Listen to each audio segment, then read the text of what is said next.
13h, 14h. Europe 1, 13h. Avec Céline Géraud sur Europe 1, il est 13h18. Céline, l'heure d'accueillir vos deux chroniqueurs du jour, Gabriel Cluzel et Paul Melun. Ben oui, c'est mon tandem du mardi. Bonjour les amis. Bonjour Céline. Bonjour retrouver. Alors avant 14h, le programme, il est chargé encore une fois. La France est le seul pays où l'on fait ça. Déclaration de François Bayrou ce matin à propos de la condamnation de Marine Le Pen. Vous entendrez aussi la réaction de Donald Trump qui, en creux, compare le destin contrarié de Marine Le Pen à son parcours tumultueux. L'actualité, c'est aussi les relations entre la France et l'Algérie qui se réchauffent. Et puis ces départements qui refusent de prendre en charge l'augmentation du RSA qui entre en vigueur aujourd'hui. Mais pour commencer, on va écouter la prise de parole musclée et offensive, on peut le dire, de Marine Le Pen ce matin à l'Assemblée devant les députés du parti. Le système a sorti la bombe nucléaire. Et si il utilise une arme aussi puissante contre nous, c'est évidemment parce que nous sommes sur le point de gagner les élections. Voilà. Et qu'ils se disent que tout ce qu'ils ont mis en œuvre n'a pas servi et que donc peut-être faut-il passer à la vitesse supérieure. Alors, les choses sont extrêmement claires, on ne se laissera pas faire. Et on ne se laissera pas faire, non pas tant pour nous défendre seulement nous-mêmes, mais pour défendre les Français qui ont le droit de voter pour qui ils le souhaitent, et puis pour défendre le pays. Voilà, donc après le coup de massue, hier, j'ai envie de dire, dans la guerre des étoiles, l'Empire contre-attaque. Gabriel Cluzel.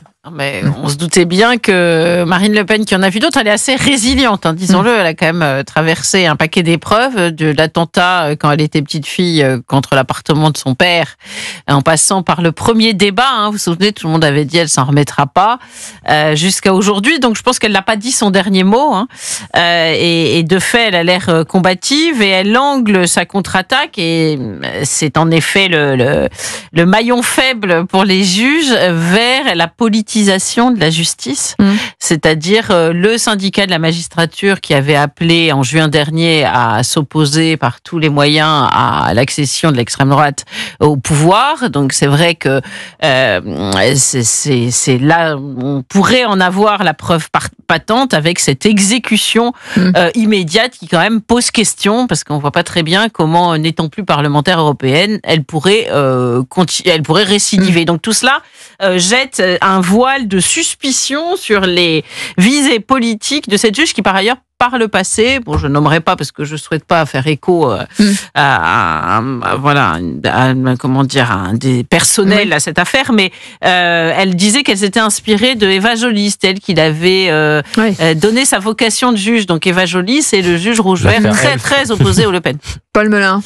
Écoutez, vous dites que c'est une contre-attaque. Je trouve que la façon dont Marine Le Pen, en tout cas, se défend, parce que là maintenant, elle se défend aussi sur le plan politique, sur le plan médiatique, m'étonne un peu par sa placidité. Je trouve qu'elle demeure quand même. Oui, je trouve qu'elle est pas, si vous voulez, dans l'outrance. Elle est partie avant la fin de l'audience hier. Oui, elle n'a pas dit mot. Non, mais elle est restée sobre hier soir et ce matin, voilà, on sent qu'elle a changé de braquet. Mais moi, je trouve, je l'ai écouté très attentivement chez votre confrère Gilles Boulot hier soir. Là, j'ai écouté son intervention devant les parlementaires. Je trouve qu'elle est placide, c'est-à-dire qu'elle est déterminée, elle explique précisément ce qu'elle va faire, elle explique pourquoi est-ce qu'elle est innocente, elle l'a dit sur TF1, etc.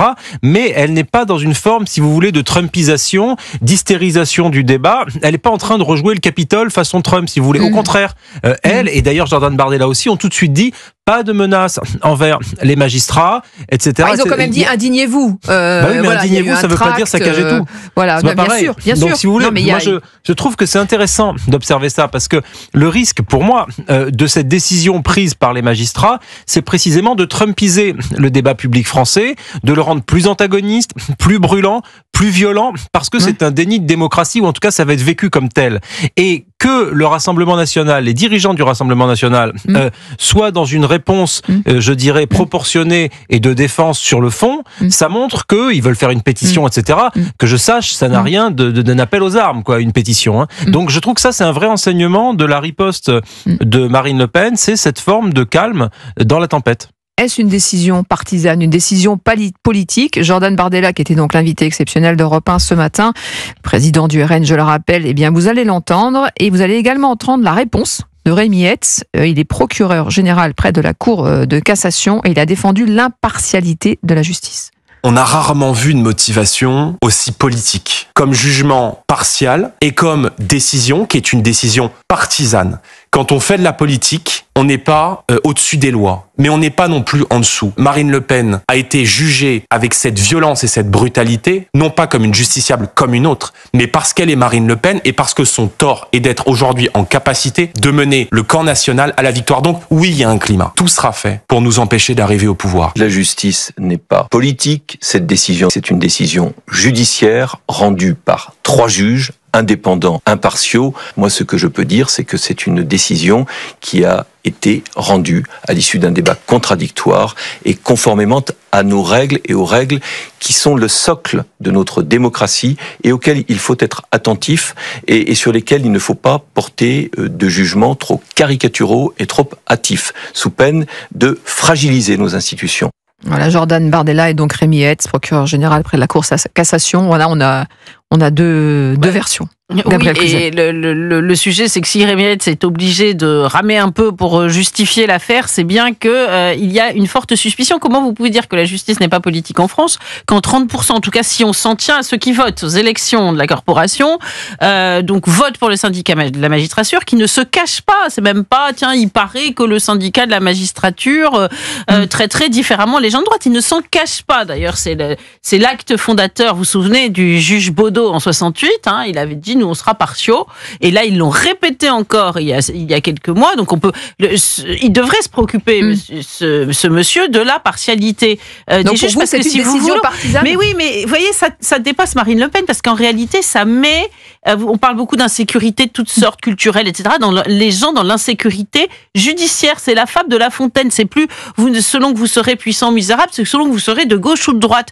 On instille cette idée que selon votre couleur politique, eh bien vous ne serez pas jugé de la même façon. On voudrait que les gens se défient de la justice, qu'on ne ferait pas mieux. En réalité, ceux qui détruisent l'état de droit, ce sont ces juges. Et je disais tout à l'heure, je citais la phrase de François Mitterrand qu'a repris Alexis Brézé ce matin lors de son dernier Conseil des ministres en 95. Il disait « Méfiez-vous des juges, ils ont tué la monarchie, ils tueront la République ». Paul Melun.